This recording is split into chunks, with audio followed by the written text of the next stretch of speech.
Hello दोस्तों, क्या आप लोग जानते हो इंसान के मरने के बाद आत्मा कहाँ जाती है, क्या होता है उसके साथ? जानने के लिए वीडियो को पूरा देखें। यमराज का नाम सुनते ही मृत्यु का भय मन में आता है। जीवन मरण के चक्र में यमराज मृत्यु बाद जीवात्मा को लेने के लिए आते हैं। धार्मिक मान्यताओं के अनुसार आत्मा को उसके कर्मों के अनुसार स्वर्ग या फिर नरक भोगना पड़ता है। यमराज को काल भी कहते हैं, वे मृत्यु के देवता हैं। चित्रगुप्त सभी मनुष्यों के कर्मों का लेखा जोखा रखते हैं। हिमाचल प्रदेश में यमराज का एक मंदिर है जहां पर मृत्यु के बाद आत्माओं की पेशी होती है और उनको कर्म के अनुसार स्वर्ग या नरक में भेजा जाता है। चित्रगुप्त उनका भविष्य देखकर बता देते हैं कि उसने कितने पाप किए हैं और कितने पुण्य किए हैं। इसके हिसाब से ही उन्हें दंड दिया जाता है। यमराज जी के दंड देने के बाद उसे वहां से ले जाया जाता है और नरक में भेज दिया जाता है। फिर दूसरे मनुष्य की पेशी होती है और चित्रगुप्त उसका भविष्य देखकर बताते हैं कि इसने कितने पाप किए हैं, कितने पुण्य किए हैं। फिर उन्हीं पाप और पुण्य के हिसाब से यमराज जी उसको दंड देते हैं और वहां से नरक में भेज देते हैं। फिर चित्रगुप्त जी के पास एक और मनुष्य की पेशी होती है। चित्रगुप्त जी देखते हैं उसका भविष्य कि उसने कितने पाप किए हैं और कितने पुण्य किए हैं। फिर एक औरत का आगमन होता है दरबार में। फिर चित्रगुप्त देखते हैं उसने कितने पाप किए हैं और कितने पुण्य किए हैं। फिर यमराज जी उसके कर्मों के हिसाब से उसे दंड देते हैं और नरक में भेज देते हैं। फिर उसको जलती हुई आग में ढकेल दिया जाता है। फिर एक और मनुष्य की पेशी होती है। चित्रगुप्त जी उनका भविष्य देखकर बताते हैं कि उसने कितना फ्रॉड किया है, कितने लोगों को लूटा है, कितने लोगों का पैसा उसने खाया है, कितने गरीब लोगों के उसने पैसे खाए हैं और कितने लोगों को लूट कर उनको मार डाला है। फिर उसकी पेशी यमराज जी के दरबार में होती है। फिर चित्रगुप्त उनका भविष्य देखकर बताते हैं कि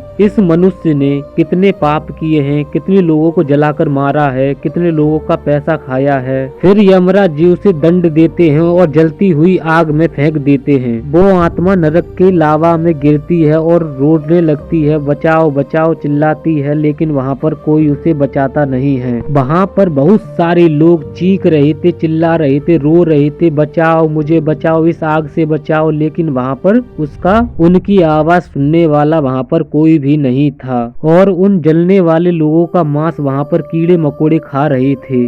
उन लोगों को इतनी जलन हो रही थी कि वो बस चाहते थे कि इस आग से छुटकारा मिल जाए, और उस आग में जहरीले कीड़े मकोड़े उनको खा रहे थे और उन लोगों को उनके कर्म के अनुसार ये दंड मिला था। फिर यमराज के दरबार में एक और मनुष्य की पेशी होती है। चित्रगुप्त उसके भविष्य को देखकर बताते हैं कि इसने कितने पाप किए हैं और कितने पुण्य किए हैं। उस मनुष्य ने बहुत से लोगों की मदद की थी। उस मनुष्य ने बहुत से लोगों को पढ़ने के लिए उन्हें बुक्स दी थी और पढ़ाई के लिए पूरा खर्चा उठाया था। इसलिए उसे स्वर्ग प्राप्त होता है। एक परी उसको स्वर्ग लोक ले जाने के लिए आती है और उसे स्वर्ग लोक ले जाती है।